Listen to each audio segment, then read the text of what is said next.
What's going on, truckers? Time for another trip. But today, before I do anything, I'm gonna do a little work here, and because $500,000 is what I'm approved for, so I'm gonna go ahead and jump on that deal. At least a 400,000 part here. I'm having a hard time, sitting easy with this $5,700 payment. That means I'm gonna have to drive my ass off and do it quite often per day. No screwing around. But $400,000 is a nice chunk to start off with. So let's go ahead and take a look at only one dealership. That's the Peterbilt. Well, that's all that really matters if you ask me, because I am a Peterbilt guy after all. So we've got some choices here. Right off the bat, we can go with the Coronado. Nice looking truck. Some of these Freightliners aren't that bad, but I might have to skip on this one. That's the one I'm leaning towards right there. I do love the Pete 389. It is a very beautiful truck. There we got the Freightliner Argosy. And then we get into the regular ones here. Am I missing something here? Oh, apparently one of them replaced the stock day cab. There's the Freightliner Century, your basic workhorse truck. Yeah, one of the... Wow. I guess I got bumped.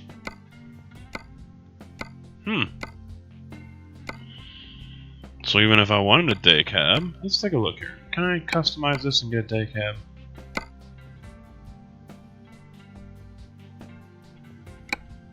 Okay, yeah, I can.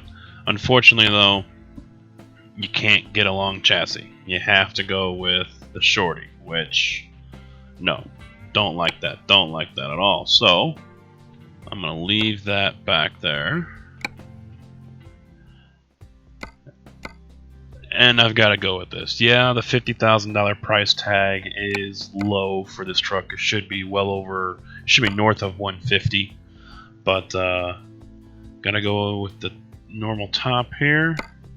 It's something that, oh well. I'm not gonna worry about it. Now, I am a Caterpillar guy. I do like the Caterpillar motors. But with this pack and how everything sounds, it's not good. Detroit diesel sounds awesome. So I'm going to have to go that route. Unfortunately, got to get the level 6, so I imagine that's going to be a retarder, so I have to stick with the 13 speed, no retarder. Let's see. Go with the base.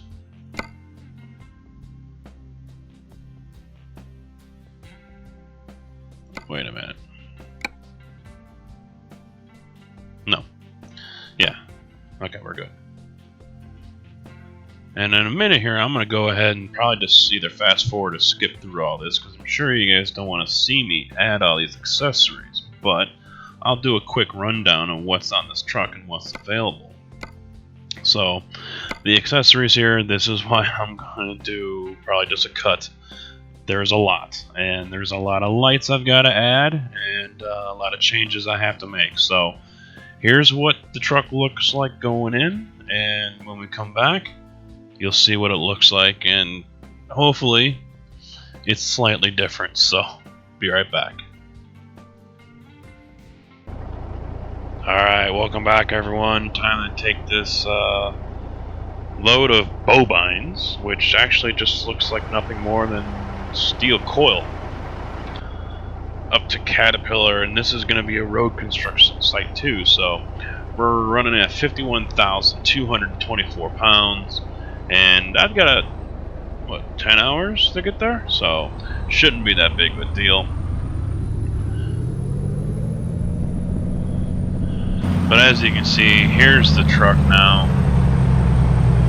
Beautiful Pete 389, loaded it up with some chrome and some custom lights.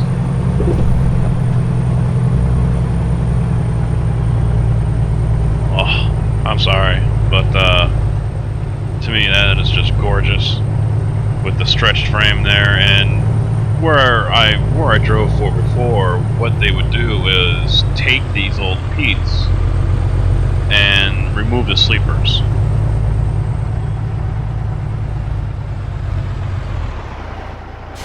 And that's how you get this long chassis wide open like this.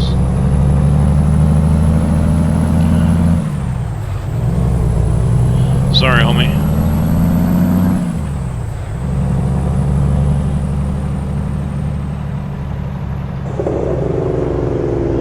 Now, I gotta admit, I picked the Detroit diesel, and I'm kinda not liking how that engine brake sounds, so I might have to be hitting a shop here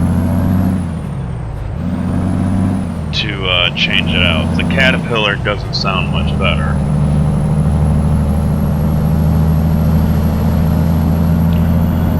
Now, I gotta admit there, I kinda rode the shoulder on purpose because I didn't see who was behind me. So, and I don't like waiting for these idiot AI cars. So what I'll end up doing is just ride the shoulder for a little bit if there's a car there. And then they stop. And then I can move over. Jake brake aside though, the exhaust sounds awesome with this Detroit power.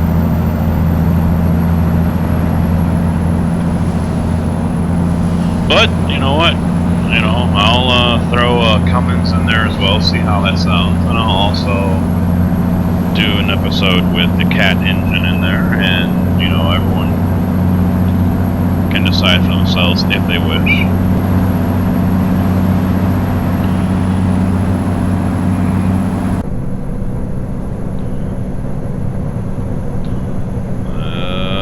Yeah, I will shift.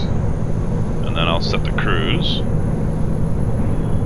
Because we got a few minutes here. Now, I'm not sure. I think I am going to be hitting the scale before I hit my off-ramp. Now, scales, I haven't talked too much about them, I believe. Scales are good in this game, but also bad. They're good because you do have to pull into them, and scales can be open at all times of the day. Some states are more predictable than others. You're probably not going to find too many of them open at night, but it's not something you can rule out. Definitely early morning. Drivers will try to avoid scales for various different reasons. Either A, they just don't want to deal with it, they just want you to keep on going, or B, they're running illegal. It could be illegal logbook, it could be issues with the truck, and they're worried about getting hit with a surprise inspection. Or maybe they're overweight and they know it. And for some of these guys, you know, the company, you know, if they're driving for a company or they're an owner or operator, they'll load these things up to 80,000 pounds. Oh, I see, I just got busted. There he is on the left-hand side.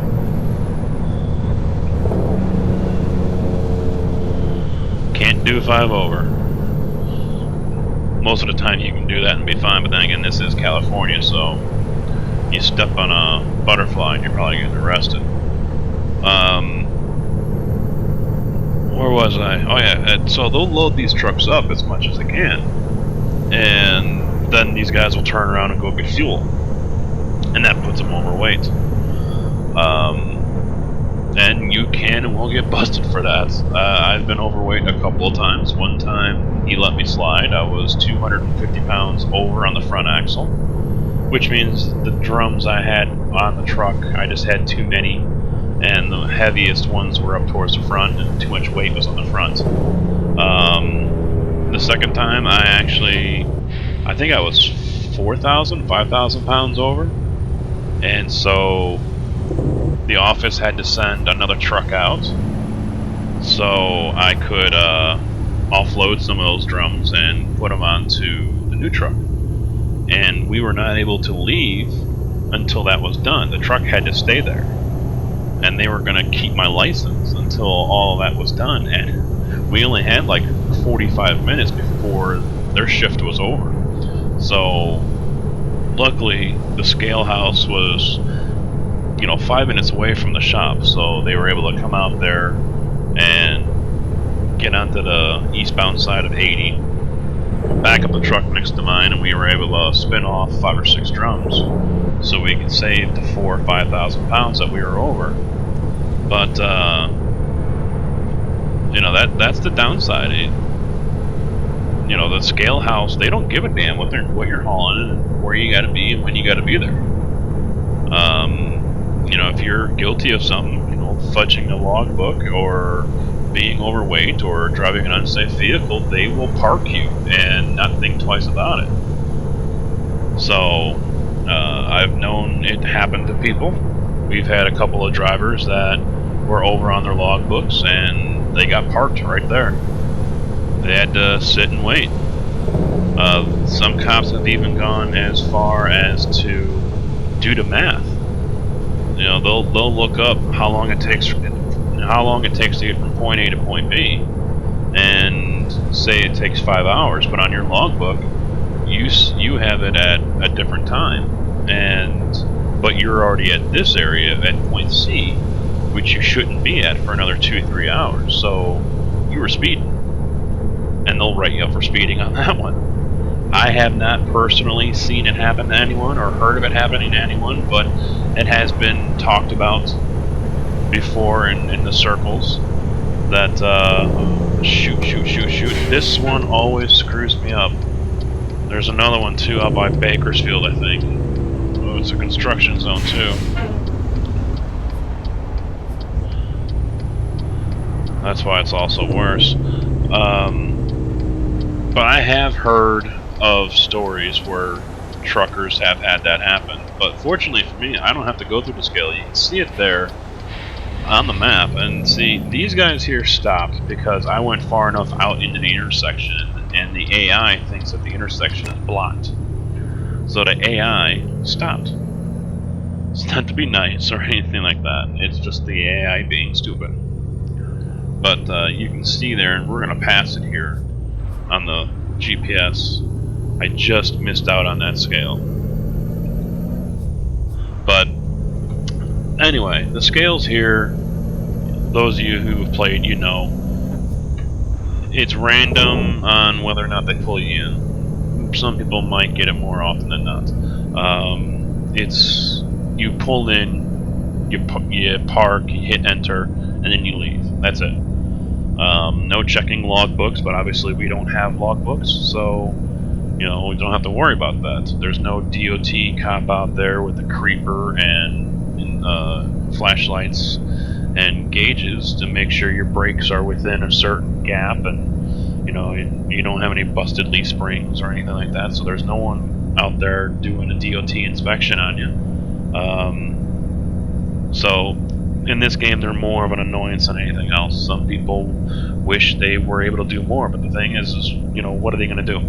You know, and then it's gonna have to be roll of the dice. Okay, you know, the game is gonna sit there and randomly generate. Okay, who gets tagged for DOT violations?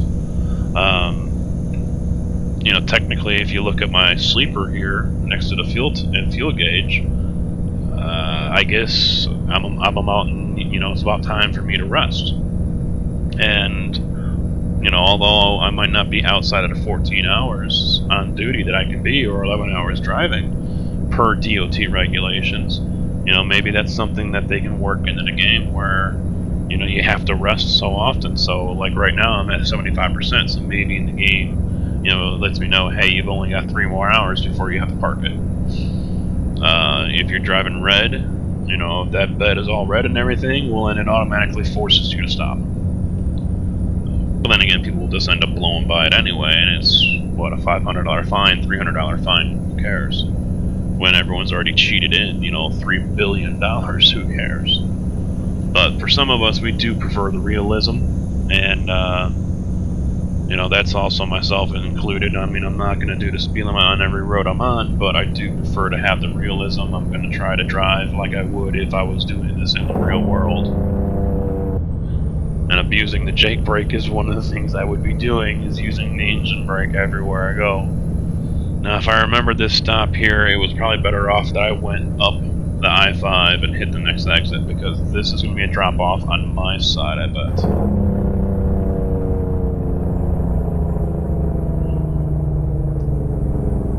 Yep.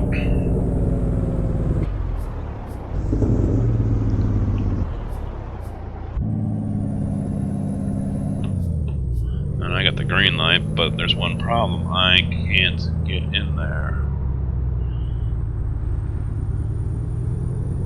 But I'm going to give it the old college try here. So swing it way right.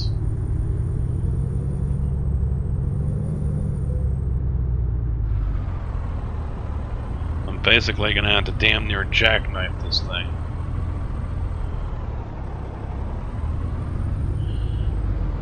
It would be nice if I could lift that other axle back there. That first axle is probably just dragging, and they don't like that. Okay. We got her turned around.